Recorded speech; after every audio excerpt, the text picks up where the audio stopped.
On Fantasy Focus Football. My name is Daniel Dopp, joined by Field Yates and Stephania Bell. Things look a little different this year, my friends. We're in a nice little studio. Yeah, we upgraded much more space this year. No, this would be like, we went from business class to economy, but I think we're kind of economy people, if you ask me. I agree. Well, you and I are. I don't know about Stephania over there. I am a woman of the people. Yeah, is that it? Right. Yes. All right. Yes. New studio. It's kind of an old studio, too. If you guys watch the seasons when Kyle Soppe, Thirsty Kyle, was doing research from what looked like a bunker, that's actually where we are right now. We're in The the Soppe bunker. studio. Yep. Because we are the most important podcast and have to be protected at all That's times. right. So we're in a very secret bunker. Yes, very secret bunker, which the entire ESPN roster of employees knows exactly where it is, but that's neither here nor there. You guys may recall last year we were in the NFL studio. Yes, we were. And it was cool for a year. It was really cool, but I feel like this is kind of getting back to the roots. Cozier. Right? Yeah. It's Back to the cozier. roots. Yep. Feels podcasty. It's going to be a lot of I love fun. it. Yep. Yeah, it'll be tight. It'll be intimate. It's going to be a lot of fun. We got a lot of stuff we are obviously going to bring to you throughout the regular season, throughout here, the off season. We're back 5 days a week, 10 a.m. Eastern time, Monday through Friday. Super pumped to be able to be here with you guys. We're going to talk about some logistics, things coming up later on in the show. We got a mock draft. We figured, why not just give the people what they want right out the bat? So we're going to give you guys a mock draft here in just a little bit. But first, a little bit of housekeeping. Okay. We want to let you guys know that next week, August 7th, we are live at Gramercy Theater in New York City. You can head over to our social handles or check out the YouTube description for links for tickets. Okay. But that's not it, my friends. Oh, It's not just a New York live show, although New York live shows are always great. We always enjoy our They're the time. best. Yep. We're going to head back to Philadelphia. Hey. August 14th. That's Yes. going to be a ton of fun. We're doing a show there as Saquon. well. That's right. The last Philly show that we did might have been Who's the Nettie? best show that we have ever had at a live show. So that was very cool. So definitely go check those out. Grab tickets. Come hang out with us for both of those. Yep. Doors at 6:30. Okay. Shows at 7:30. Yep. Just like every other live show, we're going to give you swag. You got a little bit of food. You got some snacks. You got some drinks. All that good stuff. So bring your people. Come hang out with us there. And if that's not enough, Okay. we're headed back to the Bahamas. Does that include me or no? Even Field Yates, the With ESPN restrictions. Fantasy Football Ultimate Draft Weekend is back for year 2 from August 21st to the 24th in the Bahamas. Enjoy an oceanfront stay at the luxurious Baha Mar Resort and exclusive events like our one-of-a-kind beach combine. Field is very well aware of that one. Mingle with a bunch of celebrity guests and NFL players throughout the weekend, including Todd Gurley, Golden Tate, Kyle Rudolph, and more, and then get insights from your favorite ESPN fantasy football experts before drafting your squad at our epic live draft party. Look at that It is going to be beautiful so much resort. fun, It man. is so fun. There's so much to do there. It's so much fun. And then you have us with fantasy information every single day. Work hard, play hard. Yeah, That's and right. My motto There's a in great life. hospital down there. I'm aware of several 5 pharmacies. stars on Google. Field Yes, that's so good. I am no hospital rides for me this year. That's it? Everybody's going to be safe. I don't know what I'm doing to protect myself this year, but it's going to be no stone left unturned to keep myself coming back and watching. I'm actually bringing my family down this year. My kids will be there. My 3 and 2-year-old will be there, which they're going to have a time of their life. Oh, yeah. But I told them, if you're going to come, and Daddy's going to come home in one piece. Yeah. I think what we need to do is we almost need to like wrap you like Bubble Boy, like put a bunch of like bubble wrap on you and then have that be I a think thing. that's why Chapin and the kids are coming, is to make sure that Field doesn't do anything crazy. You know, he gets out the group and he, thinks he's 20 again. Dumbest Honestly, injury of all time. I mean, Field, Dumbest. you're over 25 now. You cannot be tackling. I know. Yeah. Listen, I've learned a lot in my 25th year on this beautiful planet of ours, and one of those things is that you ain't as strong and tough as you used to be. Yeah. I'm gonna stick to talking about fantasy football on podcast and TV. Yeah, that's kind of what we do here, and we're gonna keep making that be fun. I do want to say this. This is one of those things. I'm very excited to be back with you guys 5 days a week. I haven't seen you in so long. It's just great to see your faces again. Yeah, and we do this thing where every summer, we want to be able to get together more than we do, but it's like you're trying to grasp that precious free time with your family and everything else that you have. So when you're back 5 days a week with your people, something just felt good about it this morning when I woke up. That's how I felt. So, and by the way, shout out to the YouTube chat who's back. That's right. Of course, again, we love the yeah. YouTube chat. Of course, all of our audio listeners, because the fans are what make this show what it is. Unbelievable. For those that are wondering, and I'm sure there's 2 of you out there that are wondering, yes, Mike Clay still part of the show. Yeah. I think we'll have him on. It's Mike, classic Mike move here. Yeah. By the way. Hey, I'm on vacation the first week the show is back. What? Schedule mishap. Yeah. Mishap. Yeah. Way to go, Mike. I don't know how that Team works player. out. Yeah, team player. Yeah, seriously. Do you think he's coming back from vacation? No, I doubt it. not. I wouldn't. Would you? Well, if I were him, no, I wouldn't. No way. Field, I do want to say, you're looking beautiful right now. You've got the long hair still. The long hair came out at the end of last year. It survived the entire summer, and you brought it back here for the start of the season. I just want to say, on behalf of the people, we all appreciate it. Do you? Yes. That's good to know. I appreciate your words. I'll probably take Stephania's opinion with a bit more merit as the female in the group here. That's fair. By show of thumbs up or thumbs down, we're in or out. No, I like it. I know we were having a little talk. Here's a little BTS for you folks. Okay. We actually go to the makeup room. Field doesn't need makeup, but he goes anyway. That's true. Some of us need an hour in the chair. Field just shows up to say hi. And you admitted that you got a cut and you were a little lost. He's like Samson, right? Yep. The strength is in the hair. That's right. Telling you. Got a little bit of it cut and he was very upset. I think it actually looks really good right now. Oh, thank you. I like this length. Oh. I think you might have found the perfect length. Okay. Wow. This is inspiring. So actually turns out the last time I got my hair cut prior to this past Wednesday, so 5 days ago, was December 27th. I remember that because I remember at the time it was right around Christmas and I was like, I think I'm going to go for it. My wife was she was very supportive, gung-ho, all about it. Chapin loves the idea of long hair. And then it kept going and going and going. I got wings. I'm telling you, I had wings. Yeah. You did have wings. I had wings, and I was loving it. And I went in to get a little bit of a trim, and then it was you got a lot of dead hair there. You got to cut some of that off. Yep. I'm learning all about the hair stuff throughout Tell this me about process. But to Stephania's point, if I take a kicker in the 3rd round today, it's because I've lost my power. That's why. That's why. Again, winged field would take something smart. Would probably draft I don't know, maybe a top 12 wide receiver in the 3rd round. For what it's winged worth, field might take a kicker in the 3rd round. 69% of our YouTube chat like your hair the way that it is. 31% of you can go find a different show.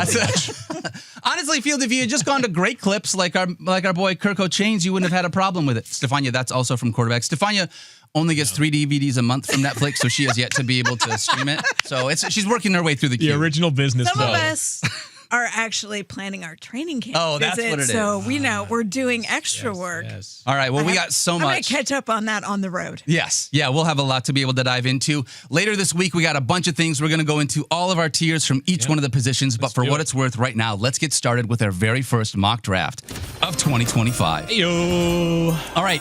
The 3 of us are here. I have the first overall pick. Field has the 5th overall pick. Stephania is picking from 10. So we are at 3 different spots. We are producers doing all of the other spots in our draft. So we will note out where they are going. For what it's worth, though, I just want to say this. I picked 1.01. Did you assign yourself the pick? I didn't. But I'm happy because what would be the criteria we went with today? Yeah. It's not beauty. Right. I think it was age. I was going to say, I think I'm the age oldest before one. Beauty? I'm the old one here. That's why. You're 25. Stephania's 29. If we had done this prior to Wednesday, it might have been hair length because I might have had longer hair than Stephania. That's true. That's true. Your hair is, you haven't cut your hair since It's been a the minute. Reagan administration. Yeah, we're working on it. We'll get there. Nah, I think it looks great. 1.01. You guys gonna have any problems with me drafting Jamar Chase because he's the best player in the NFL right now? No, I think we'll certainly have some thoughtful conversations about 101 throughout the year. But Stephania, you would be going a different direction if this was you. I'm going Bijan. Hold on. Who would you be going? Who? Bijan. Bijan. Bijan. Bijan. Bijan. Bijan. We learned that it's Bijan, not Bijan, yesterday. Yes, he himself corrected it during an interview on NFL Network. So we are making sure that we pronounce his name the way he would like it pronounced, which is Bijan. Yeah. Well, he didn't say Bijan. He didn't say the French way you just did. Yeah. Stephania was in Paris when she heard this news, so she. I have my Google Translate. In I would, French on. if I was not picking 1.01, I probably would have taken a running back. But if I'm picking in that very first pick, I do not think you can go wrong with Jamar Chase in any way, shape, or form. He is the guy that I think is the best player in the NFL. Yeah. So that's where I went. Bijan comes off the board at number 2, then Justin right. Jefferson, and Saquon comes off the board at 4. Just so you know, I value the running backs. This is where I We've land, heard which that. is why Yep. this debate and in a lot of our mock drafts, we did see Bijan go first. Yep, and we'll have again a million conversations throughout not just the preseason, but obviously the regular season as well. But we've seen a lot of 5 players at the top in a lot of the mock drafts we did. We did that mock draft project again this year, where 10 of us, 12 of us, all picked from each spot in the order at least twice. So you got like it's like muscle memory. You now know what to expect when you have pick 7. I'm biding my time here just to make some points here, but I picked number 5 in this mock draft we're doing, and it turns out the 5th of those 5 players that we were often talking about at the top is still available. There's some other names. I'm going to take Jahmyr Gibbs, 5th overall here. Gibbs, who absolutely exploded down the stretch last year when David Montgomery got hurt. Yep. I'll say this, and of course, this is not how things stand, but, and every player, there is a possibility of someone getting banged up. If David Montgomery were not on the Detroit Lions, I think Jahmyr Gibbs is going 101. At worst, he's going like 103, right? Because we saw what it looked like last year when Jahmyr Gibbs got a ton of work. He was the scariest player in the fantasy playoffs to either face, or I guess he was scary for your opponent when you had him. Like that game against the 49ers, sorry, Stephania, but it was good for the draft pick. It was good for the draft pick. Week 17, Monday Night Football, when Dan Campbell was like, we're playing our guys. I don't recall too many experiences like watching Jahmyr Gibbs playing at a literal different speed than everybody else. Yep. So I ended up taking Jahmyr Gibbs, number 5. I actually thought that the player who, number 8, Ashton Genty might go 6, but just to keep people up to speed here, Jahmyr Gibbs, Christian McCaffrey, CeeDee Lamb. I'm watching this carefully because these running backs at the top, I wanted one of them. Yeah. I wanted Bijan, who I didn't think I would get. I knew Jahmyr Gibbs was probably going to go to you, and then Christian McCaffrey, Ashton Genty. Are those like the 4 first-round running backs? To me, that's at least for me, that's my tier. Yeah. And then it changes. So now here I am on the clock at pick 10, thinking I want to take a running back first, and because I have the luxury of having the back turn, to back. I don't have to. I can do it either way that I want. Question for you though. Yes. Do you do it for the locker room vibes? Yeah. Like when you have the 10-11 turn, do you think about like which player is more prideful in being a first-round pick versus which one would be motivated? Like Puka Nacua, who's the top-ranked player available in the projections right now, was a 5th-round pick. It served him really well to be a bit overlooked. So if you're thinking about Puka here, do you take him with that 2nd-round pick because you know he responds well when disrespected? Plus, you love running backs, and you want to let your locker room know that. I do love running backs, but again, I have this tier thing. So now that none of my first tier ones are available, I think I'm going to the wide receivers in my first tier. However, I'm also, when you talk about the locker room vibes, I'm talking about the Mike Clay vibes, because you know I'm going to get a grade at the end of this. Oh, you will. That guy's great. You know, they're the worst. Mike Clay, the entire mock draft series, by the way, I wanted to get 1A. Just one. Yeah. None. Mike I think Clay you got one at one point. You might have gotten one. I think the grades are a combination of Mike Clay and AI, which some people are like, I thought Mike Clay was AI. Yeah. That's true. However, it is very difficult to get an A from Mike. I think it's basically like, do you somehow in a 14-team league land Jamar Chase and Jahmyr Gibbs and Saquon Barkley? You don't get Justin Jefferson, but if you get the other 3 guys, you get an A. Yeah. Otherwise, it doesn't work. Otherwise, you don't get one. All right, so Stephania, you ended up going with Puka Nacua, and then did you go back up? Did you go wide receiver, or do you think you're close enough to grab running back? Running back. I went Devon Chen. Okay. Now, here's the thing. I really didn't have this situation in the mock drafts. It never felt like this. Yeah. So this is a first for me, and I love Derrick Henry. Yeah. I mean, Devon Chen and Derrick Henry for me, totally different players, and I'm sort of a different mindset. Yeah. Derrick Henry, to me, just the durability and his role in the Ravens, like I think he's a little bit undervalued. Got it. Devon Chen, I worry a little bit about the durability, because if the workload is what we hope and expect it to be, just not totally sure he stands up to it. But remember, in these early rounds, anybody can get hurt. So last year was a weird year for the Dolphins from a fantasy perspective, but Devon Chen showed us some unbelievable pass catching ability. He was like CMC light out there. Totally. Yeah, we'll talk about this more because we are actually speaking of tiers, Stephania. We're doing our tiers. shows throughout the week. So starting tomorrow, quarterback, running back, wide receiver, tight end. And I think there is at least a conversation about if Devon Achane can sneak into that back end of tier 1 tiers. Very subjective. So I could have 30 tiers and Daniel could have 4 and Stephania could have 15. But we'll dive into that more throughout the week. Achane, the passing volume was insane last year. Yes, it was. All right, so Achane comes off the board 2-1. Then Derrick Henry, A.J. Brown, and Bucky Irving, another running back field. So where are you looking at? Where'd you go with him? Yeah, I'm a pick away. I would have loved Bucky Irving here. Here's what I'm going to say. Compared to prior years, I think the first 2 rounds of fantasy this year, loaded. There are some targets in here, and I'm going to hold my thoughts here for just one moment until player 6. Sorry, that was unnecessary to have my computer sound on. Classic ESPN. Yeah. So anyways, there's some incredible targets right now. Nico Collins versus Brian Thomas Jr. is just like an absolutely that's like an arm wrestle to the bitter end match right there. Yep. Jonathan Taylor, who exploded in the fantasy playoffs. There are some reservations there. Josh Jacobs, how great was that guy last year for the Packers? So I don't think there's a wrong answer for me right now, but a player that I probably drafted close to one of my highest shares of in the mock draft project. I know who it's going to be, I think. Okay. It's Brian Thomas Jr. in that I knew it. Yeah. Man, so this guy was just exceptional last year. Came down the stretch and was the only part of the Jacksonville offense that was actually fun to watch. Yep. As we know, the team did draft Travis Hunter, number 2 overall. We're going to have Travis Hunter's going to be the hardest player I think that I've ever ranked in my time at ESPN, because I don't think anybody, including Liam Cohen, James Gladstone, who are the Jaguars' new head coach and GM, Jaguars offensive coordinator, Jaguars wide receiver coach, Jaguars secondary coach, anybody knows how much Travis Hunter is going to play. It is possible, people, that Travis Hunter plays 50% of the offensive snaps, because you know why? He might be playing 75% of the defensive snaps. Exactly. If you have a 50% playtime wide receiver, that equates to not someone you're playing in fantasy football. Yeah. He also could play 80% of the snaps and play 30 on defense. It's also possible that he starts out the season playing a lot of wide receiver and not so much D-back, and then it flips. Anyways, long-winded way of saying that while Brian Thomas Jr. could be threatened, he will be threatened some by this incredible, prodigious talent in Travis Hunter, Brian Thomas Jr. is a beast. He is a beast and is going to be one of the best downfield threats in the entire league again this year. Travis Hunter could play 50% of the offensive snaps, but he could be targeted 80% of the time he's on the field for those 50% of the offensive snaps and be just as valuable. And 60% of the time, that would work every time. That's we're right. Doing math. Yes. Yeah. Yes, Well Field played. Yates. But so my question to you is specifically between Brian Thomas and Nico Collins. Why Brian Thomas? Probably just because I just didn't have a good answer, and I just flipped a coin in my head. That's how I feel. I'm It's a very coin flip. curious about Yeah. the Texans offense, though. I feel a little weird about it. Yeah, I mean, it's not like I feel confident in either quarterback. I feel confident about the trajectory of C.J. Stroud. Like, I think he is going to remain one of the best quarterbacks in the NFL. I need like a deep dive. I want to read like an athletic, 4,000 word piece on what happened with the Texans offense last year. Yeah, We're doing quarterback tiers tomorrow. C.J. Stroud had one game with 20 or more fantasy points.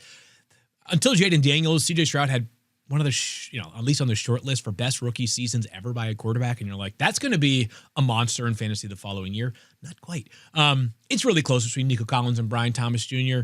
I don't think that there's a wrong answer there. I leaned on Brian Thomas Jr. because I felt like it. I'm just curious because we have a Joe Mixon injury now that could lead into the start of the season. We have an offensive line that I still think is shaky. And so I'm just feeling a little ambivalent about Texans offense, and I wondered if that was a decision. Nico should still feast, but these are the kind of questions. What I should do is we should just take this clip, cut it, and then run it again before tomorrow's show. Because the truth is that so much of what we're doing is we're putting guys into tiers, right? Like the difference between Nico Collins and Brian Thomas Jr. is we're talking about a razor's edge worth of difference. So I don't bog myself down personally too much with hey, I got to go this guy or that guy. I think of them in a very, very similar sort of value range, and they're in the same tier for me. So I went with Brian Thomas Jr. Could have easily gone Nico. Daniel, you now have 2 picks. Yeah. So Field, after you going with Brian Thomas, Nico comes off the board with the very next pick for what it's worth. Then Drake London, then Trey McBride, and everything worked out exactly as I wanted. After taking a wide receiver in the first round, I know where you're going. I got Jonathan Taylor falling to me here at the end of the second round to pair with Jamar Chase. And after this, I'm not sure that you do, Stephania. Oh, I think I do. I'm going a ways down this list. Normally, I would take my guy. I got another wide receiver that I really like here, but I got another guy that I really love that I believe, and we're going to talk about this when we get into the conversation. Okay. Feels like an Austin Eckler light to me.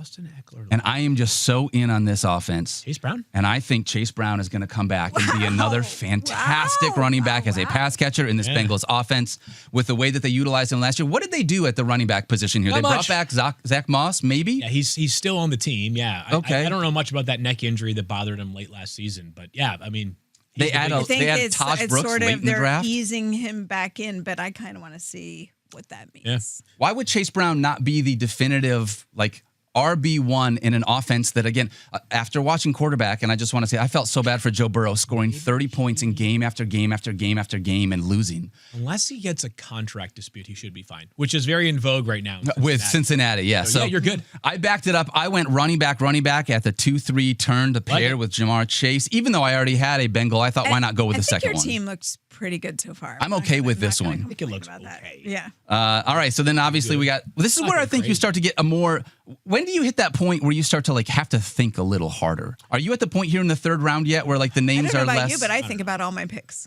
Third round kicker still available for me, so I don't know. I'll say something that was interesting as we continue through Devontae Adams. What do you think it's going to be? That Trey McBride went before Brock Bowers. Yeah, I thought that was interesting as well. I would love to hear the rationale behind that. Trey McBride, clearly a superstar talent, has a new contract.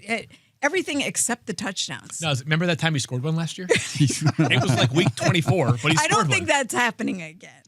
Is it? Him and Jake Ferguson. Although if Marvin Harrison Jr. really takes off, what happens to McBride? I don't want to be the guy to poo-poo Brock Bowers. But you're going to poo-poo Brock If you're going to draft a guy in Ashton Genty that you plan to give the ball 350 touches, how difficult is it going to be to repeat what was a historical season at a position that Brock Bowers just had? Mike Claybrain. It would be difficult to repeat thank you. Historic season. It's going to be tough because he literally had a record-setting season. Yes. Yeah. But even with room for a tiny bit of regression. Much better quarterback, though. He does have a better quarterback. Much better quarterback. I feel good about that. Speaking of quarterbacks, I am on the clock here at pick 25. And I would say in our ESPN analyst drafts, we're seeing the earliest for one of the Elite 5 quarterbacks being somewhere in this range. I still haven't seen anybody taken yet. Nope. There's a big 5. We'll talk about him more tomorrow. So certainly quarterback is appealing here. That being said, I mentioned I kind of liked Josh Jacobs at my last pick. So I'm going to take it with my next pick here. Josh Jacobs, who was exceptional for Green Bay last year. They did not heavily address the running back room themselves this offseason. He just was such a good bet to score touchdowns last year, perhaps at the cost of Jordan Love and some of his fantasy value. But the Packers, I still don't believe, even with the addition of Matthew Golden, have a guy who's going to threaten Josh Jacobs in the red zone or the goal line. So I have 2 running backs and a wide receiver with Jahmyr Gibbs, Josh Jacobs, and Brian Thomas Jr. And we are flying through the third round here. Just to recap, I took Chase Brown with the first pick of the third round. Then Devontae Adams comes off the board. Kyron Williams, Tyreek Hill. Fields, you took Josh Jacobs. And then the first quarterback, Jaden Daniels as this is QB1. super interesting to me. I love Jaden Daniels. I tried targeting him in all the mock drafts. I was trying to figure out how I could get him. I just think we haven't even seen the full potential. We just saw a glimpse of what he could be. You know how scary that is for everyone else in the NFL? But if you look at our rankings, it's interesting because he is not the top ranked quarterback, but I love Jaden Daniels. I thought I was going to be able to sneakily pick him up here at the turn, and that is not happening. I'm not going to spoil all of tomorrow's show as we continue through this mock draft round 3. No, go ahead. But people, get used to me saying this. There's 4, maybe 5 unbelievable quarterbacks. Yep.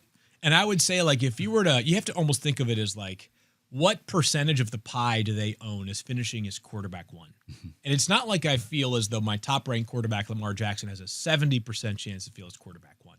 It's maybe he's at 30%. And then, Jaden Daniels is at 28 and Jalen Hurts is at 25. And Josh Allen's also at 25, right? You have to think of it. If you go look That's at more than 100%. You can't do all that. Okay, well, listen, I'm not a math major, people. Okay, I was going with this? My point is that it's not they're so closely related. Yes, they are. Yeah. You can spend as much time as you want debating which one's the best and who deserves to go first. I would be totally happy being the person that drafts the 4th of those or even the 5th in Joe Burrow because I might be getting a full round discount on players that I value basically equally. Joe Burrow to me feels like well, again, we'll talk about this tomorrow, but it feels like he's the one that like he either is he's in that tier or he's just below. He sort of teeters on the edge. Yep. Boy, it's interesting. You know who's gotten a lot of love that I see has moved up through mock drafts and now just got drafted with the 8th pick? Young Vlad McConkey. It's great last year. Yeah. He was great last year, and obviously people think he will continue to move up, being the number 1 target in that offense. And coming after Field, just to make sure I'll set the table really quickly, Stephania, while you think about this. Jaden Daniels, then Brock Bowers comes off with the 7th pick of the 3rd round, then Ladd McConkey, then Josh Allen, another quarterback off the board. Stephania, you are on the clock. You have made 2 picks already. It's a long wait when you're on the turn. It is. It is. You watch a lot of names disappear from your queue. But I feel like the reason I like the turn so much is I feel like, okay, it's a strategy pick. Like when I'm in pick 5, I feel like I have no idea what's coming at me. You know, things are changing. When I hit this point, I'm like, okay, I have to set the table for my team with this. I'm actually going pretty chalk compared to our rankings here. And I'm going to take T. Higgins because why not take someone in a high-powered, high-octane offense who's going to score I've done a that. ton of points. And we just said that there's only so many quarterbacks who are in this top tier. And I feel like I either wait on the quarterbacks, like I'm going to wait much longer, or I'm going to take a guy who could potentially be a league winner. And I'm going to do that. I'm going to take Lamar Jackson. Nice pick right there. Yeah, I mean, you're getting Lamar again. Also similar, but you're getting him a half round later than Jaden Daniels. Lamar could easily be quarterback 1. And in other drafts, I've seen him go in the 2nd round. Technically, because I'm on the turn, I put him in the 4th round. But round 4 for Lamar Jackson is a good value. That feels great. And because all 5 of these, I believe in Joe Burrow as well, have finishing as QB1 easily in their game, right? They can absolutely do that. So it's not like you're not getting good value here, Stephania. Obviously getting Lamar. All right, so give me who you got through 4 rounds, Stephania Bell. Give me your top 4 on your team. I've got Puka Nacua. I've got Devon Achane. Boy, short-term memory is failing me. T. Higgins and Lamar Jackson. Lamar Jackson. I was trying to do it. These in monitors the order are helpful. They're also high in the air, so if you see us and you're like, wow, what are they staring at in the other studio? Well, the thing is, I was trying to go in the order that I picked them. That's fair. All right. 3 picks so away. After Lamar Jackson, JSN comes off the board. JSN has been a really interesting one because he's in a totally different situation, I feel like, than what you had last year. Yeah, new offense. You got a new quarterback. Yeah, you got another guy with Cooper Kupp that's there. And it Years feels like development for Jake Bobo, 3. DK Metcalf has left. There's no Tyler Lockett. He's one of those tricky ones because I'm not sure everyone's buying Sam Darnold in Seattle, even though he finished so high last year. I think they should too. I'm not really sure. I think they believed that it was like this magic of Kevin O'Connell. And also the last memory they were left with was the playoff performance. But I actually think there's much more to it than that. I think the evolution of Sam Darnold last year, that doesn't just go away. Yep. So we're going to talk about this plenty. I'm back on the clock here. Jahmyr Gibbs, Josh Jacobs. So both my starting running back spots accounted for. Who just came off the board? Jr. with Amarian Hampton. Yeah. Who's just taken. I thought about him. He's been a riser during the first week or so of training camp, mostly because Najee Harris, who had that very unfortunate accident on July 4th, right? Mm-hmm. Sounds like he had fireworks towards the eye. So, hopefully he gets back on the field soon. But until he does, it just means more work and more opportunity for Amarian Hampton, who was a very, very good prospect coming out of North Carolina. As always, we think the depth at wide receiver is better than the depth at running back, so you might stack up those running backs early. I like that Jalen Hurts pick, by the way, for player 7, who got, again, basically a full round discount on a guy who could easily be quarterback 1. I'm going to stay chalky here. Oh, I was just going to say it was interesting. Terry McLaurin went pretty close to his draft position despite some of the concerns. Well, and who is to know, right? Because he did show up after a few days of the draft dispute, but he is on the PUP list because of an ankle injury. That ankle injury it's not like this is, I developed an ankle injury recently. That is something that he had prior that he will work through. So I took James Cook with my 4th round pick there. James Cook, like Terry McLaurin, currently holding in. Actually, James is practicing too a little bit. He, of course, the Bills running back going into the final year of his rookie contract, wants a new deal. He's 1-1 for the entirety of the offseason. The Bills have basically extended everybody else who needed a new deal, whether it was Josh Allen or Khalil Shakir or some of their defensive cornerstones, Christian Benford and Terrell Bernard. They have not yet got a deal done for James Cook. That being said, the fact that he's practicing, and players don't care about my advice. I think hold-ins are far more effective than holdouts. First of all, you're not costing yourself $50,000 a day not being there, which is insane to me. Yes. But second of all, Terry McLaurin lost $200,000. and then he showed up 4 days later. You either got to do it or don't do it. I was going to say, why change your mind halfway through? Because I think when you see your bank account, like, oh shoot, you're like, damn. So, anyways, so James, again, it's too soon to tell right now, but I think a deal gets done here. Yeah. I hope so. Pay your running backs, people. So, but obviously, on July 28th, our concern over James Cook not being on the field for Week 1 is a lot lower than if it's August 28th and there's still no deal. So for now, feels like a good pick. And by the way, the next running back to go off the board, and I don't know who's controlling player 4, is Breece Hall, who, like, the difference between James Cook paid versus what Breece Hall feels like right now, not in terms of talent, but in terms of like certainty about role, it's way different. I mean, James Cook had 15 rushing touchdowns last season. I have no idea what Breece Hall's outlook is. He is on the list, and we'll do the show at some point, of hardest players to rank this season. Yep. Breece Hall might be the Jets' runaway running back. He also might be part of a 3-man committee because they have been, I would say, the opposite of committal towards him as their guy. New regime. They've got some other backs in the backfield that are talented. Justin Fields. Running quarterbacks. So, Daniel on the clock now as we had a little bit of a running back run. 5 straight. Marion Hampton, James Cook, Breece Hall, Kenneth Walker III, who I like a lot this year, and Chuba Hubbard. Daniel, on to you. So I've already got 2 running backs for what it's worth. I got Jonathan Taylor, Chase Brown, and Jamar Chase. Yep. I mean, Joe Burrow is just staring him in the eye to complete this stack, but I can't do it. I can't do it. You can't. I can't. That's what I would do in best ball. This isn't a best ball league, guys. You would do it if it were Lions. I would think about it. But I mean, this is too early for Jared Goff for what it's worth. I'm not so sure it is. Lions, Tigers. I'm definitely feel like, though, there's a couple guys that I have in mind here. There's 2 wide receivers that I'm looking at above any of the other ones. Okay. Garrett Wilson and Marvin Harrison Jr. And the question is, we've seen Garrett Wilson just be the man. Like, he has been so good, but I don't know what he's going to be like in this new Jets offense. I still think he's going to be the de facto wide receiver 1, obviously, but I'm curious what that's going to look like. And when I pair that next to, if Marv takes the step in his second year that we kind of expected to see more in his first year, like if we see more of that game, do I think that there's just a higher potential ceiling with Marvin Harrison in a offense that would maybe throw the ball to him a little bit more? So. And with a quarterback that is just, I think, a thrower than Justin Fields. I would agree on that. I am getting way ahead of myself on this. And I hope, like, I'm saying that I'm using this take right now because I'm trying to make this a thing that never happens. Kyle Pitts went 4th overall, promising rookie season. It kind of hasn't been the same since. And of course, it's July and soon to be August. So now there's Kyle Pitts hype going on. He's running with the wide receivers. He's not even running with tight ends now, right? So good. New lease on life. It's way too soon to be saying to yourself this, but again. please, Marvin Harrison Jr., don't be the next Kyle Pitts. I agree we just with you. keep asking for it to happen. He's so can't miss that all of a sudden you miss on him, right? Yeah. Way too soon for that to happen. I've got way too much investment in Marvin Harrison Jr. for that to happen. I'm saying that so that I can put out, like, the fantasy gods can hear it and not let it happen. That's fair.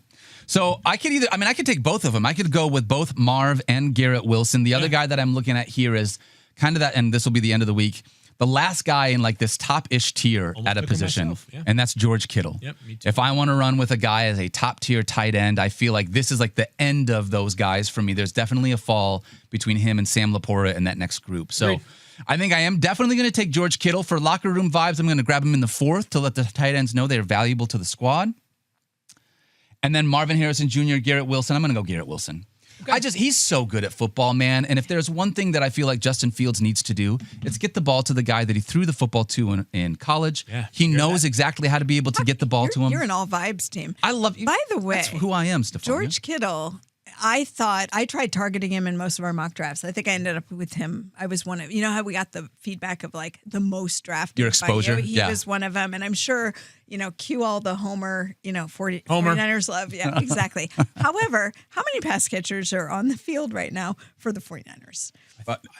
I believe Jerry Rice was on practice yesterday. It is there's some stuff going on with pass catchers out in San Francisco. Brandon Ayuk, who will start the season late. I fully expect he's on the PUP list coming off a major. Will he play at all this year? I think there's a good chance that he will play, but I don't think it's going to be as early as people think. Got it. That's And then there's still the return to performance once he comes back. Right, exactly. And when you are coming off ACL, it's hard enough. When you're coming off ACL, MCL, meniscus, and other stuff, it's a lot harder. And then you've got Juwan Jennings, who is there. We all know what's been going on with that. Yep. Even Jacob Cowing, who is a wide receiver who plays a lot of special teams, but you use him for practice. Hamstring issue for him. Like, there's... I love me some Ricky Pearsall this year, hoping that he does well. Ricky Pearsall also just coming off a hamstring injury that he had during OTAs. So I'm just saying, George Kittle, and who do you trust if you're Brock Purdy? You trust George Kittle. George Kittle is a value pick at tight end because I think his value is going to be very close to Bowers and Trey McBride, but you can get him in the 4th or 5th round. Exhibit A right here. Oh, I should have taken him in the 5th then to be able to help belabor that point a little bit more. I am back on the clock here. I have just one wide receiver, that of course being Brian Thomas Jr., because I have 3 running backs. Who came off the board? So I took Garrett Wilson, then Mike Evans, Joe Burrow, and then Marvin Harrison Jr. Were you hoping Marv made it too? Would you have taken Marv if he made it? I would have taken Marv if he made it there probably, but I'm taking DK Metcalf instead. And DK, of course, goes to the Pittsburgh Steelers. If you look at that wide receiver depth chart, beyond DK Metcalf, no one really is scaring you, right? I mean, it's pretty thin behind DK. It's a major, major investment they made. A 2nd-round pick plus a 5-year, $150 million contract to DK. The kind of investment that ostensibly you make because you plan to throw the crap out of the ball to that guy. Yep. Aaron Rodgers and DK Metcalf, if you want some vibes, Daniel, they are roommates because the Steelers go old school and they have training camp in Latrobe, Pennsylvania. But Arthur Smith. I know. It makes you it's not only is it Arthur Smith as the coordinator, who, as we know, has famously not maximized pass catchers, even Bijan Robinson. We're making a jar, by the way. We're getting an empty Dijon mustard jar. And every time you say Bijan, not Bijan, you got to contribute something in there. I don't carry quarters around anymore, so I won't be doing a quarter. I'll think of something. I'll give you a Bitcoin every time that I say Bijan. Do you know how much Bitcoin is right now? I think it's like $1 zillion. It's like $120,000 a Bitcoin. Okay, all right. So you're talking about Terry McLaurin money right there. You're just throwing away. Oops, all right. No Bitcoin dropping then. Anyways, DK, if you look at some of the receivers coming up after him, some of the wide receivers, there's certainly a great profile for some of them. Xavier Worthy and Rashee Rice, you kind of talk about them 2-for-1 special here. Yeah. Rice practicing, that's a good sign coming off of that major knee injury. But there's a chance we have a suspension for Rashee Rice. We have no idea if it's going to happen before the season, sometime during the season, perhaps even after the season. But the NFL, what they do is they allow the legal process to run its course before they make their own decision. The legal process has run its course with Rashee Rice. So you can go Google what took place there as far as like the punishment he has to face, which includes some probation. But we expect now the NFL to make its ruling. If he's out for 6 games to begin the year, I mean, you can't draft him in the back end of the 5th round. Not here, no. But it would dramatically increase. Today, and you don't know. How do you approach it? I approach it like a suspension is likely. How many games are you thinking when you think it's think likely at the start of the season? Yes, I think it behooves all parties to make a decision here. Yep. Most importantly, the NFL should there's some clarity here. Like they should treat these matters seriously and make a decision. I understand it takes them time, but still, it's a very objectively terrible situation. There's a lot of coverage of it, and he's shown contrition. He's not like, hey, I didn't do anything. Like Rashee Rice did something wrong. He knows it. I suspect a suspension could come soon if he's unavailable, and not to make a football conversation out of a legal situation. But obviously, if he's unavailable, Xavier Worthy is going to be way busier for the entirety of the season. But until we have that clarity, DK felt like a slightly cleaner fit on the roster. After DK, James Conner, Alvin Kamara, DeAndre Swift, a little running back run comes off the board. Makes you think of a tier right there. Then Cortland Sutton, last wide receiver. Stephania back on the clock. As a reminder, with Stephania's team, she's got Lamar Jackson, Devon Achane, Puka Nacua, and T. Higgins. Looking for that second running back, a tight end, and maybe a flex option here. Yeah. So here is where this is an interesting conversation because I'm really thinking about Rashee Rice here. So I'm confident in him despite the injury. He had an LCL injury. You can see a little bit about what we talked about when we did the one-on-one podcast. If you go back and look at that one, I think it's still available on YouTube. It sure is. Talked about why an isolated LCL injury doesn't give me as much concern as something like an ACL. And if you've seen video of how he's moving, he looks really good. So I am not really concerned about Rashee Rice from the injury standpoint. I am concerned about not having him for the first 4 to 6 weeks, which then makes a pick at this point a heavy investment. Here's the problem. I'm at the turn. If I don't take him now, or somebody, who's comparable at that level. So if you look at the running backs available, it's like him and Joe Mixon. Yeah, this is your now or never opportunity. Right. Yep. So, and Joe Mixon, I'm not really comfortable drafting him right now because this ankle foot injury, which by the way, depending on the reporting that you see, a little bit of some it's ankle, some it's foot. Remember the ankle injuries that were problematic for him last season. And now we're starting with this being a problem. And they're saying he should be available by week 1, but they don't know when he'll practice. Well, where have we heard that before? Yeah, if don't you go love back that. to last year, and I don't love that because I'm not comfortable with without knowing more about what the injury really is. I don't want to be Mike Clay here, but Joe Mixon, I think, is 29, right? So he's like starting to get to that point. Yeah, I mean, they wore him out last year, right? I mean, he had more 30-plus carry games last season than any year in his career. He was having career year and then a little bit derailed by the foot. So with all that in mind,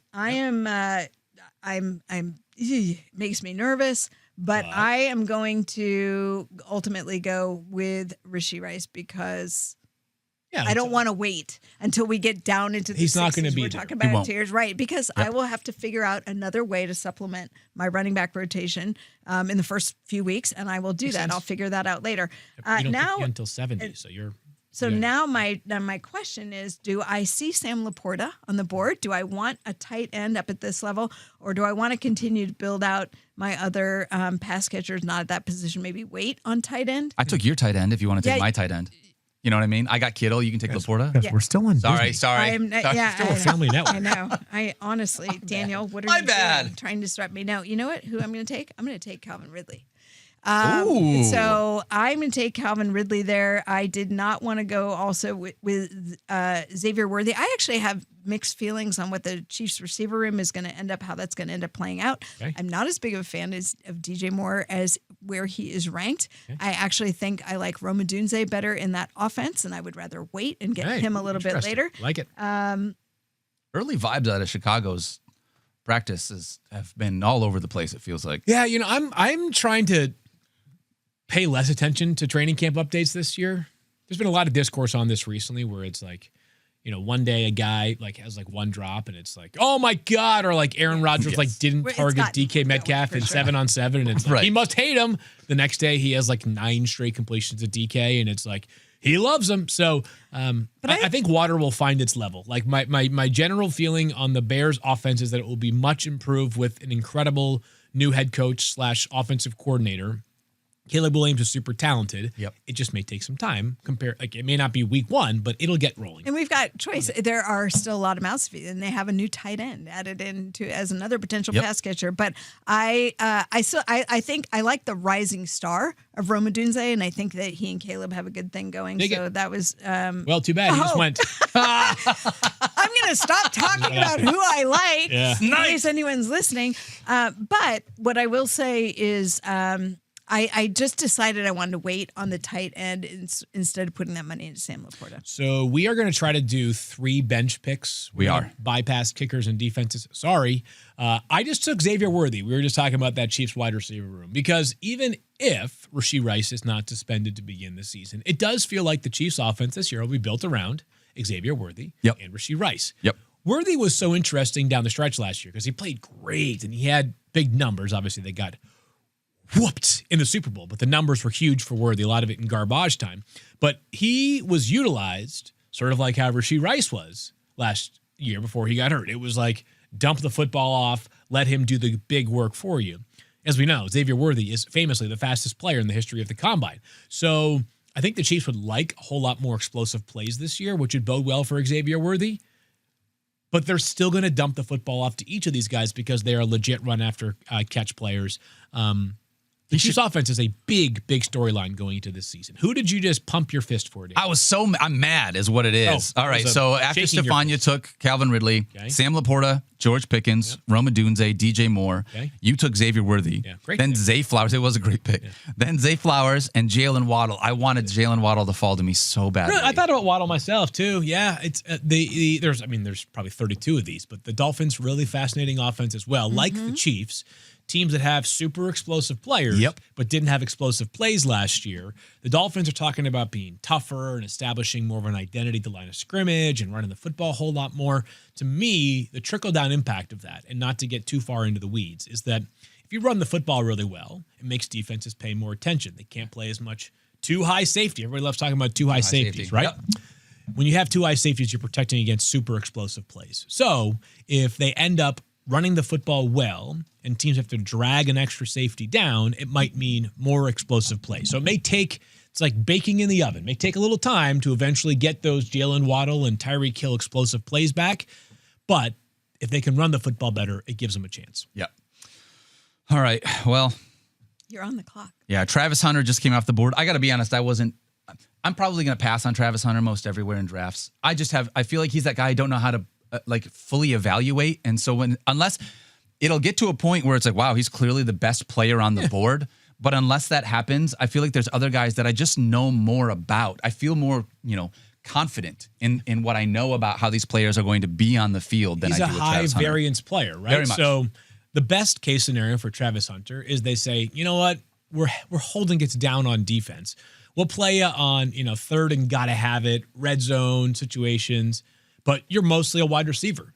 And if he's playing 80%, if he's playing 80 to 85% of the offensive snaps, like there's a world in which he's a top 15 wide receiver. Sure. But there's also a world in which they need him more on defense and offense, and he's finishes with 60 catches this year, which, by the way, if you have 60 catches while also having like 6 interceptions, that's nuclear, of course, insane, ridiculous, almost unprecedented stuff. The franchise and then what won't be happens upset. to Brian Thomas?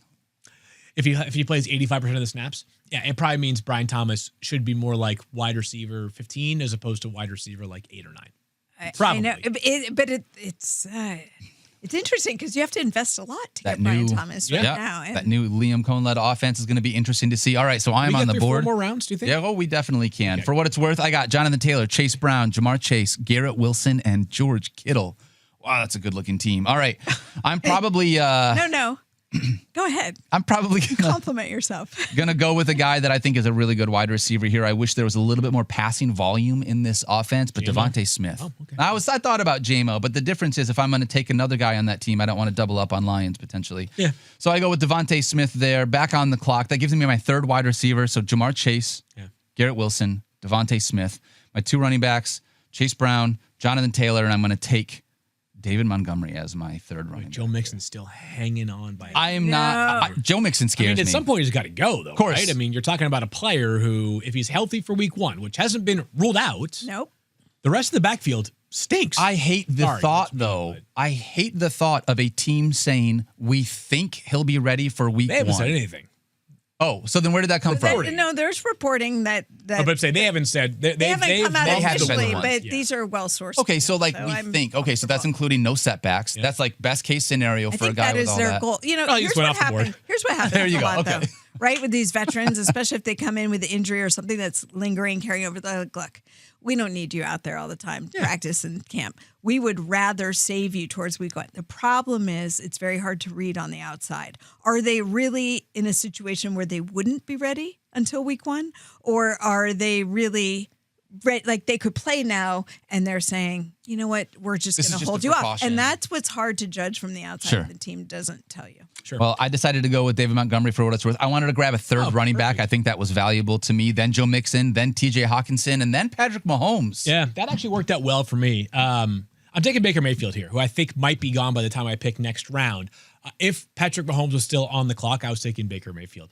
Really? Yeah, I just think Patrick Mahomes will probably be on the short list for most discussed players in fantasy this preseason, not just because he's Patrick bleeping Mahomes, but like if I told you that over the past 2 seasons, Patrick Mahomes has exactly 4 games in each of those seasons with 20 or more fantasy points, you'd be like, oh, that's not very good, right? Sounds like Justin Fields. It's not very good. Justin Fields has 6 and then 2 last year. He only started 6 games.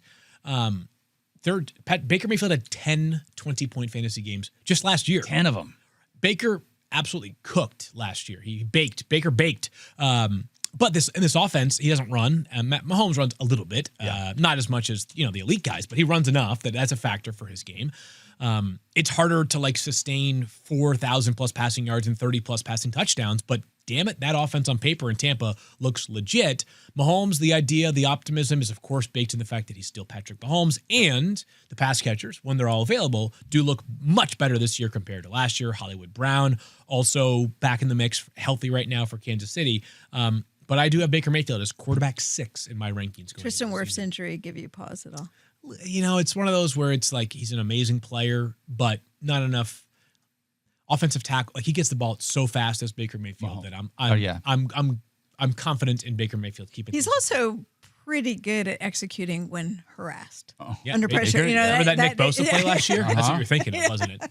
49ers fans are like, dude, can you just let us get 1 week of... All right, coming out of Baker Mayfield, we had Jameson Williams and then a barrage of rookie running backs. Yeah. Travion Henderson, then R.J. Harvey, then Caleb Johnson. R.J. Harvey was going so much earlier in this offseason before the Denver Broncos signed J.K. Dobbins, and that definitely tanked his draft stock just a little bit. I mean, how could it not, right? Dobbins was excellent last year when healthy for the Chargers. That's when healthy are always the 2 most important words for J.K. Dobbins. I was doing the back-together weekend over the weekend. Yes, you were. Our crew, obviously the incomparable Laura Rutledge hosting it with Shefty, Dan Orlovsky, Tim Hasselbeck, and Louis Riddick.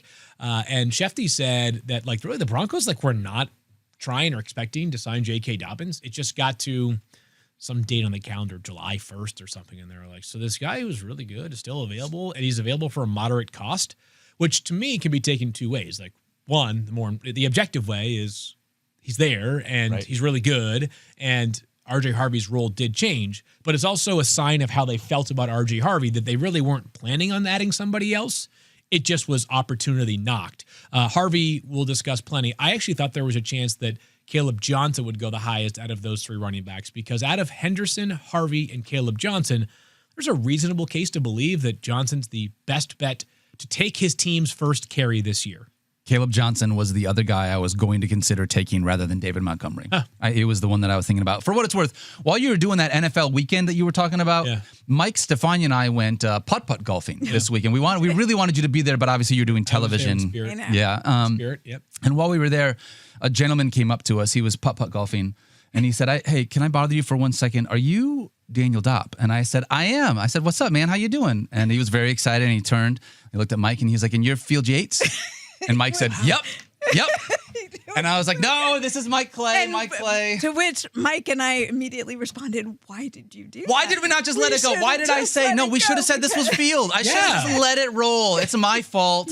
Party foul. Mike was about to have fun with it. Mike's brain was already on vacation mode. Mike was about to misbehave and pretend he was Mike was pumped. He was like, you know how exciting it is to get mistaken for a beautiful human being like Field Yates? I have facial hair. Field can't grow facial hair. We're going to zoom on this. You're getting a little bit of scruff there is what it looks like. Little off-season. No, it's why the long hair, Daniel. That's what it is. That's what it is. All right, so Stephania, you are back on the clock. Only a few picks left in this draft for us. I don't love my situation. I'm just going to say it. I don't, because I need to secure a running back in case I have Rashee Rice missing time. I've got I want to get another receiver. I want to get another tight end, but I'm not sure I would take them this early. Yeah, running backs on the board for you, Stephania, are pretty thin right now. Yes, they are. You love Aaron Jones, though. Yep. And that, see, Field, this is what draft with your friends. They know where you're going to go. That's it. I'm going to take Aaron Jones because, listen, he's still the starting running back in that offense. And by the way, Aaron Jones was having a very productive year last year. So he really likes it there. Yeah. And if I have somebody else I have to put into the starting blocks, then I've got Aaron Jones. You're in a good spot. The question is, what do I do? Who's my next wide receiver? So Jerry Jeudy is separated from in our rankings. Yeah. He's at 59, the overall ranks, and then Ted McMillan comes next at 71. People are very nervous He's a about tough one. Jerry Jeudy because they're nervous about the quarterback situation. Where do you guys stand on that? I believe, and this is my July 28th stance, is I think the Browns will lean towards, I think it's Joe Flacco or Dylan Gabriel who starts week 1. Ugh. Oh. The idea that like what you've got, I just don't want there to be like, boy, I wonder who's going to start at quarterback for us in a month. Yeah, well, I think the door opened up yesterday a bit for the rookies, for those that missed it. Kenny Pickett's got hamstring injuries and a miss some time. I think the Browns, when they're splitting reps between 4 quarterbacks, that's not very many reps for any individual player.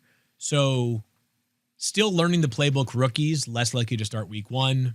Don't forget, Joe Flacco was been there, before, done that. Been there, done It's that. Yeah, so much easier to roll out the veteran, and if he struggles, pull the plug and turn it over to a rookie, and then kind of go through the rotation. Yep. If you throw Dylan Gabriel, the highest drafted of their 2 rookie quarterbacks, into the pack of wolves in week 1, and he struggles, and then struggles again in week 2, it's like, all right, who's coming in, and did we take a 3rd-round pick and make no use of it? Because, of course, they took Dylan Gabriel at the end of the 3rd round. So if I had to make a guess, it would be Joe Flacco, which I think would be fine for Jerry Jeudy. Jerry Jeudy was awesome last year. I want Joe Flacco for all of my Browns pass catchers. If I'm drafting David Njoku, I'd rather have Joe Flacco be my starting quarterback. Flacco. Mike can't say Flacco. All right, so Stephania, you went with Aaron Jones. Where are you going with your second pick? You did end up going with Jerry Jeudy? I did end up going with Jerry Jeudy. We talked you into it. Influence? Yeah, I did. Okay. Exactly. And I'm showing the people that this is how it works. If you listen to our fantasy analysts and then you take their advice, and then if it doesn't work out, you can always... Then you can blame them. Exactly. No, I love this next pick. Tweet. Love this next pick right there. After Jerry Jeudy. Play by Team 9. Isaiah Pacheco. Man, just like slept on. I mean, he's a really good player. Yeah, he is. Really good player who obviously last year came back from that foot injury. Not too early, but it was a reminder that foot injury clearly hampered him. Like, he looked like a shell of himself.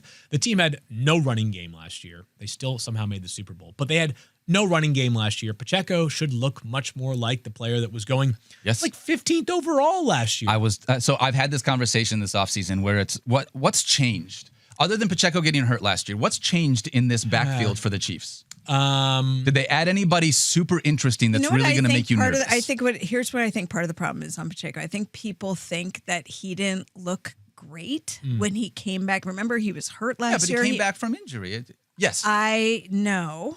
But I'm saying he didn't look quite the same. He had a really nasty injury, and it was impressive that he came back. And also, when you're a team that's making a run in the playoffs and a Super Bowl run, you have a player who can potentially be out there to help you. Yep. Even if he might not be at his pre-injury self yet, you want to activate him. But I think if people saw that, they're like, I don't know. I didn't see the Isaiah Pacheco I knew from before. I think that's where maybe some of the interest has leveled off, but I think he will surprise people when he comes back this year. Now he's had the offseason in that offense. This is a great value for him. Literally, he was running back 12 to 15 last year. He's coming off the board as running back 25.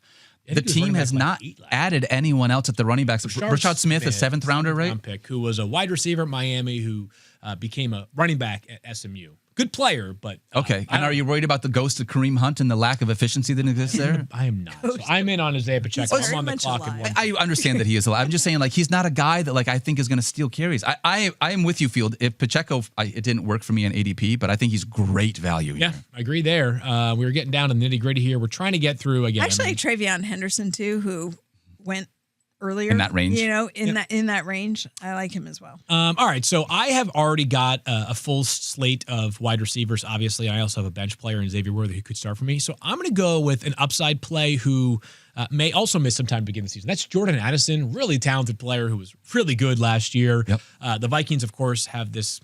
He's like, okay, he's an ascending player, Justin Jefferson, who will command much of the attention. Jefferson, by the way, going to be reevaluated later this week. Yeah. By now. Later this week now, but a hamstring injury that we're monitoring. Addison was arrested, I believe, for DUI or something on the road. Yes. Sorry for not having that fresh right now. But he may be suspended to begin the season. But again, as my 4th wide receiver, I do not need him out of the chutes here. So I will take him, understanding that I will probably not have him on in my week 1 lineup.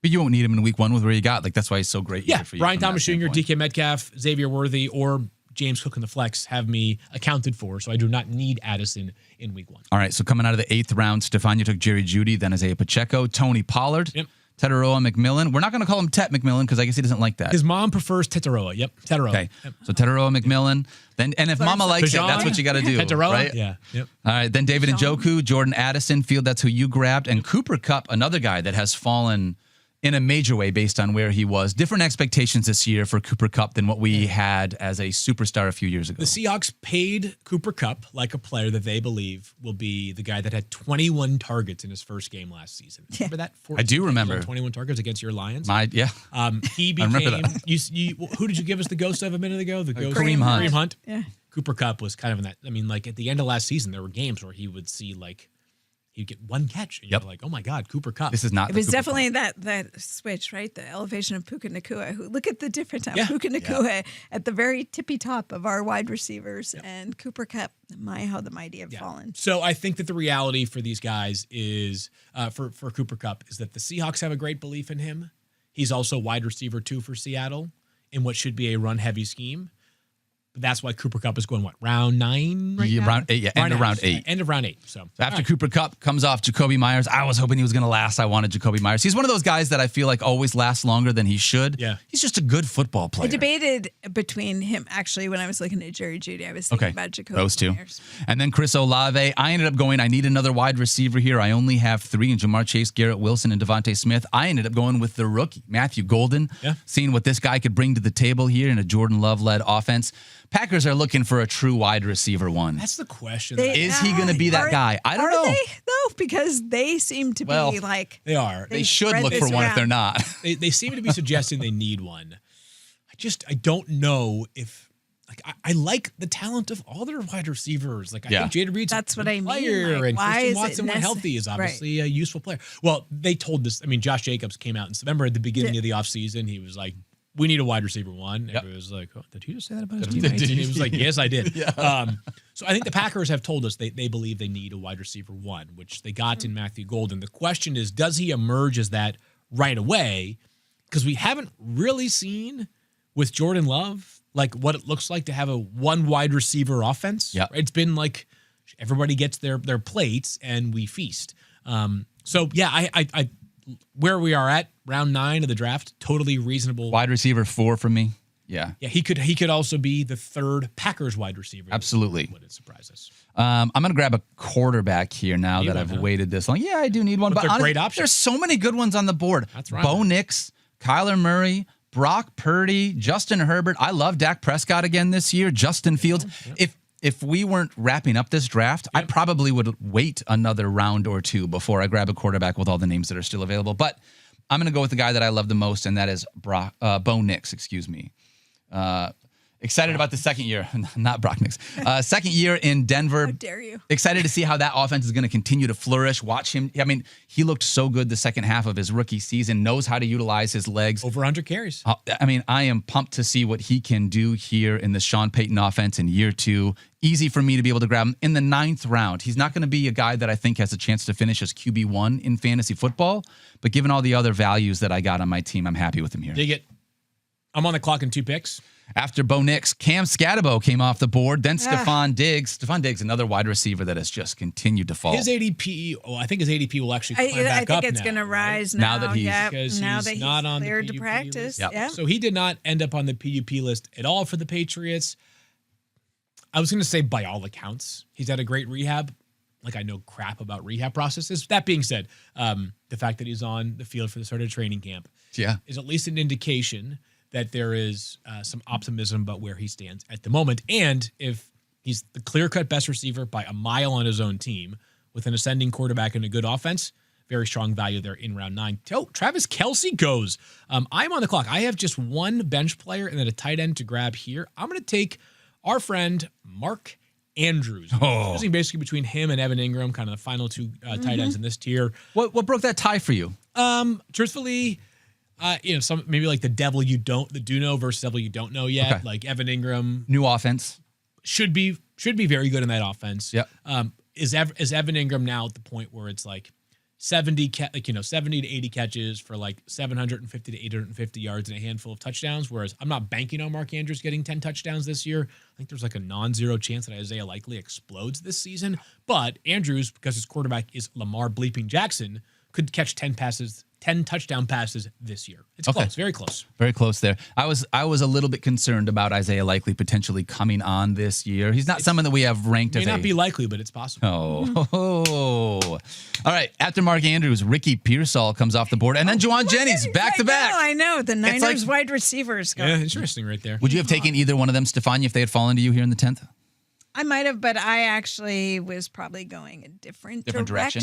Don't reveal it. Do you have a preference? I mean, do either one of you have a preference in these two wide receivers? Yes. Ricky Pearsall first? Juwan Jennings. Juwan Jennings. Really? Yeah, because, well, I feel the look what he- opposite. Why? Look at what he did last year. I'm sorry. Why do you feel the opposite? Because You were so dismissive of me just then. I was, because the recency bias. Sure. Which was, I think if you could get from Ricky Pearsall what you were getting from Juwan Jennings last year, you'd be like, oh, that looks pretty good. Like, look at some of these games here. Like, Yeah. 7 catches on 10 targets, 7 catches on 10 targets, 4 catches on 6 targets, 7 on 8 targets, 5 on 7. Like, we've seen, like, there's some evidence here. What was the that big Juwan game? Jennings, How many fantasy points did he score in the he had 40 11 plus? catches for 175 yards and 3 touchdowns in one game. So Maybe I'm just the guy. Maybe I'm the bad guy here. Yeah. I just feel like that's what sticks in everyone's mind. And they don't think about the fact that in the rest of his career, he's had 4 games where he's hit 20 fantasy points. yeah, I think the big thing for Jennings is we're projecting that he's going to play a decidedly different role than he's played throughout his career. I look at it as like when he's been available, we're picking in the 9th round. Correct. Right. 20 plus upside is a little bit less likely. Like, I think Juwan Jennings can be like Jacoby Myers if he gets a chance to play substantial snaps all season. And there's I think he will. no Deebo Samuel. Brandon Ayuk is a moving target at best. And it's And him and he's a Ricky Pearsall. moving target who will be coming off a multi-ligament knee injury. And I think if you are the 49ers who paid heftily, if you remember last year with no Brandon Ayuk at the start of camp because there was a contract dispute, they ended up paying him pretty handsomely.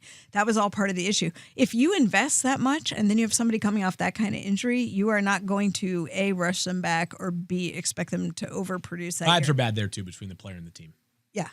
Well, that also. But Juwan Jennings proved, I think Juwan Jennings showed the 49ers something that they didn't necessarily expect when he performed the way he did last year. And then he developed this strong rapport with Brock Purdy.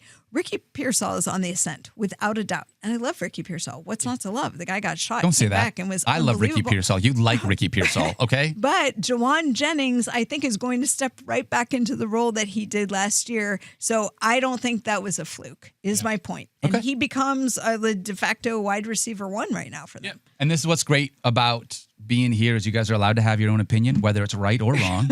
You know what I mean? I feel like Ricky Pearsall, former first-round pick, a guy that had 3 games with at least 17 fantasy points in his rookie season in which he got shot to start the year. Yeah, it's I where think you're the going upside is just Who was a higher. higher rated prospect coming out of high school? Okay. You know what? Go back and check this. I think Juwan Jennings was ranked ahead of like Justin Fields coming out of high school. as No a quarterback way. Prospect. It was Oh, wow. something preposterous. Okay. He went to Tennessee, became a wide receiver. I think he's an underrated. Mind you, for what it's worth, we're arguing about wide receivers. I think both are In great the value 9th here in the round. 9th round. We're down to our Yes. last round. Let's zip through it. Yep. It's already 11:06. So Sorry, I apologies. am, but we had to set Daniel straight. I know. So I just went with my tight end. I like you. I was looking at Mark Andrews, Evan Engram, and to me, they're right next to each other, just because of what we've seen. Like a couple years ago, Mark Andrews would have been so much higher, right? And Evan Engram was injured last year, healthy now. I like him in this Denver offense a lot, and I know we haven't seen it yet, but I think this is good value for tight end if you're not getting one of the ones at the top. I wanted Scatterbo. That was my running back choice that I was going to get here, and I'm surprised. I feel like he's going a little bit earlier, like the vibe ahead of Tyrone Tracy. Yeah, by a decent amount, which I think people like him. So if I was picking next, are we done? Are we going? No, you got another one. Okay. You got one more. Then that is where I'm going. I'm going to go with Tyrone Tracy? Yep. I like Tyrone that pick, Tracy. I Stephania. mean, Stephania, he probably, if they played a game tomorrow, is the starting running back. Yes. Now, and maybe the Exactly. most likely outcome is these guys just kind of share it. Right. But I don't think this is Little like thunder and Najee Harris, lightning. Jalen Warren, where it's like one plays very specific style, the other plays a very specific style. Tracy's a better straight line athlete than Scatterbo. They're and both faster. very, very good pass catchers. Tracy, you guys may recall, played wide receiver for the first 4 years of his college career. Yep. Scatterbo is a great pass catcher. He became the first FBS running back since Christian McCaffrey, who had at least 1,500 rushing yards and 500. And if you remember that bowl game, I mean, it just sticks in your memory because he was such a beast in that game. Yeah. But Tyrone Tracy, I just got him. What pick was that? 90.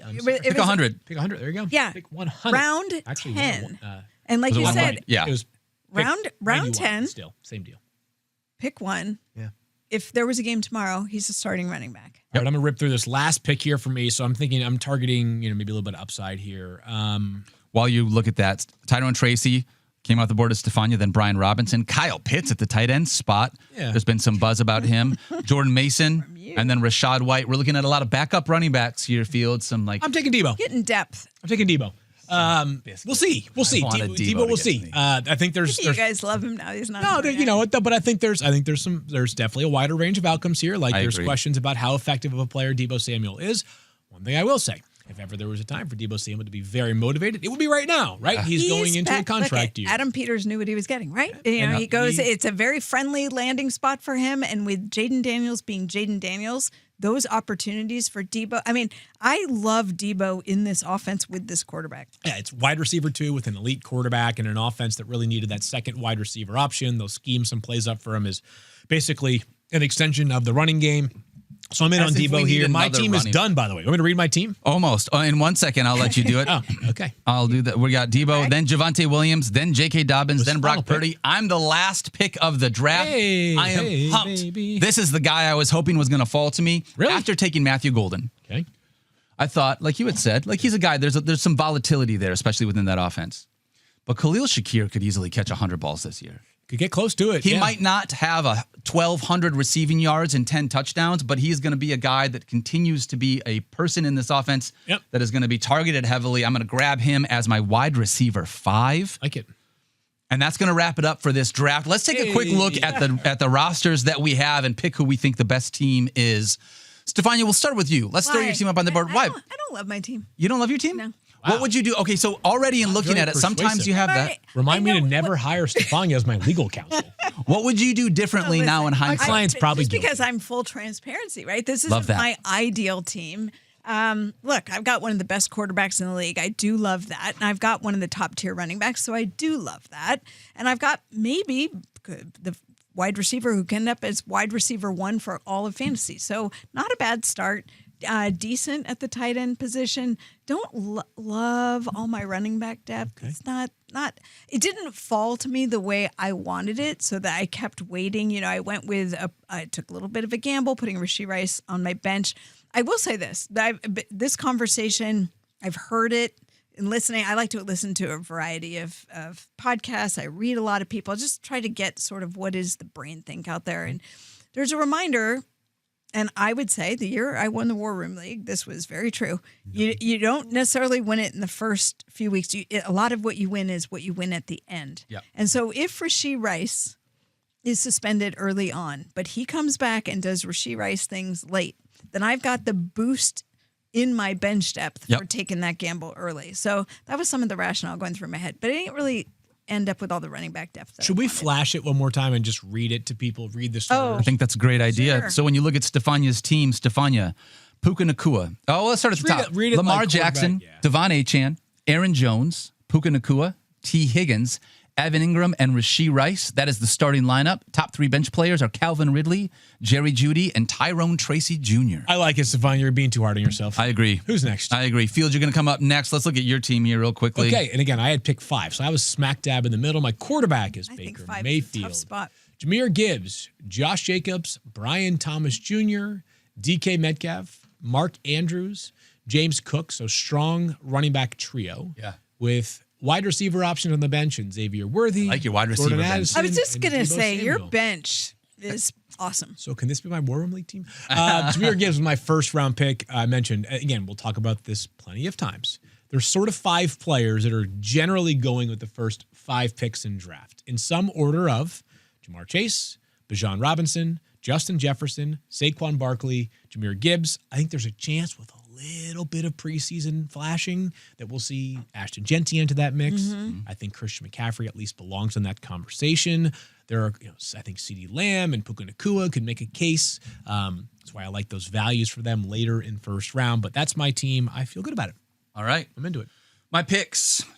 I started with Jamar Chase, and it's just so easy when you're at 101. I feel like you have to go with that route. So that means I'm hoping that running backs made it down to me, and they did. At the quarterback spot, Bo Nix, then Jonathan Taylor, Chase Brown, Jamar Chase, Garrett Wilson, George Kittle at the tight end spot, and Devontae Smith rounds out my starting lineup. My bench is David Montgomery, Matthew Golden, and Khalil Shakir. Probably would have done those wide receivers opposite. Like I could have potentially, honestly, I like Khalil more than everyone else. If you look at my rankings, I'm way higher than you guys are on Khalil Shakir this year. Only one Lion, a little bit concerning there. You know, I wanted. You know what? You got a Chase Brown. You got a Jamar. I just drafted right now Jake Bates, so we'll add him to the squad at the bigger spot. Love that. This was a ton of fun.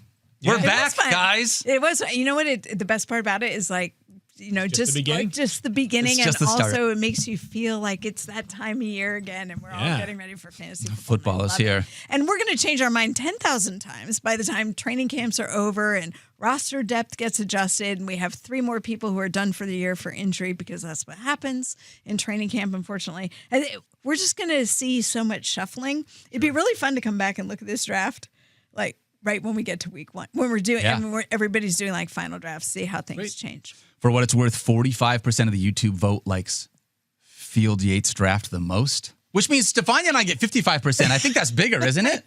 Isn't that how that works? Combined? Again, I'm not a math guy. They just like a math mistake. They like Field's 30, hair. 25. They like Field's hair. That's what it is. The hair. I don't care. That's going to do it for us today. We're going to be back tomorrow and the rest of this week. We're diving into all of our positional tiers. It's going to be a ton of fun. 10 a.m. Eastern time. Come back, hang out with us tomorrow. Don't forget to love each other, be kind to yourself, and we'll see you guys on Tuesday.